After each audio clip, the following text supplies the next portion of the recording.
Period. A face-off coming up just inside the Toronto line. Makita, Coral, Kelly for the Hawks.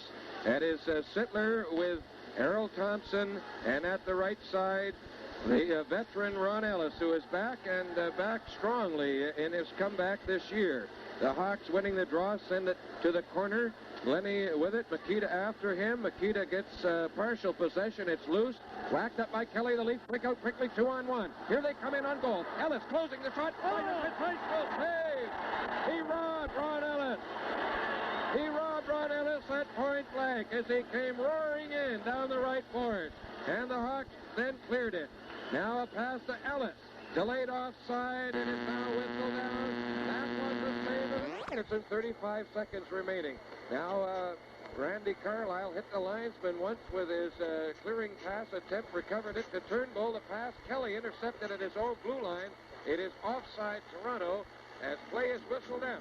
When is whistled down with 3 minutes and 15 seconds remaining at the very rare occasion during this hockey game. Hit ball over the shoulder. Outright called it here. And the Hawks take a lead of 4-0. The goal. 32 seconds to play in the Chicago zone. Russell with the puck up the boards to Kelly. Over his stick, McDonald banged it back into the corner for Russell. He fended off Jerry Butler with one hand, passed it around the board.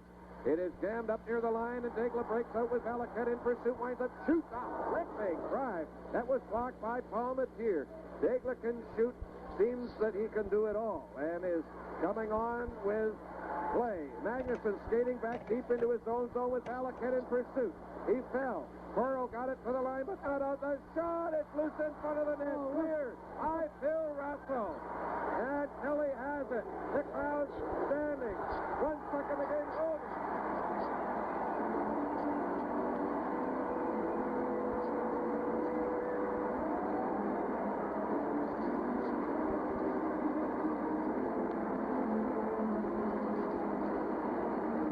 Diminutive little Mike Pfizer is swallowed up in the red, white, and black of Chicago teammates as Coach Bob Fulford and trainers Kit Thayer and Lou Varga go down to join the congratulatory comments and sing as the standing crowd of Chicago fans applaud the join with myself. Very pleased at a very entertaining hockey game, no matter what the outcome. Very exciting, even from up here. It's difficult sometimes to sit back and relax when you got to observe everything that's going on. But I think they put on a show for close to 14,000 fans here tonight, Ron. And as you said, very few breakdowns on the part of the Blackhawks. And an important note, Ron, that you pointed out is that at times they did go into a bit of a shell, but they've done this in the past, and they were unable to untrack themselves. Tonight they killed penalties exceptionally well. They very few occasions lose play, but the next line came out and they picked the team right up. Stan Mikita and starting Stan Mikita, Ted Pulley and Grant Mulvey in that first shift, as we pointed out, they just seemed to start the momentum and they carried it all the way through. And I think we've seen, I know that the response of the close to 14,000 fans here tonight, they showed their appreciation as the Blackhawks left the ice. And a very impressive victory for the Blackhawks. Although the Toronto Maple Leafs outshot the Blackhawks 31-29, very few shots, Ron, came from that dangerous area we talked about. Even from the point, as we pointed out, Turnbull and Salming, a lot of those shots where Mike Pfizer had a beam on all of them. The guys were cleared out from in front of the net. The defense did an outstanding job. Russell, very impressive tonight. And the Blackhawks tonight had another couple points to their lead in the Smythe division. But it all started at 4:30 the first period when Bob Murray picked up his third goal of the season from Marks and Makita. Wilson came back with his 10th from Talon and J.P. Bordeleau at 13:29, and that's the way the first 20 minutes ended. The Blackhawks 2, the Toronto Maple Leafs nothing. Magnuson went off for interference at 11:59. Sittler of Toronto went off for high sticking at 12:38, and Talon for tripping at 18:35. Then Ivan Boldarev with his 13th from Mulvey and Wilson at 5:11 in the second period gave the Chicago Blackhawks a 3-0 lead. Only one penalty in that second period. Jones of the Toronto Maple Leafs was called for hooking at 7:36. Then in the third period, Stan Mikita, his fourth of the year, from Pierre Plante and Dale Talon at 17:35. Penalties in that third period.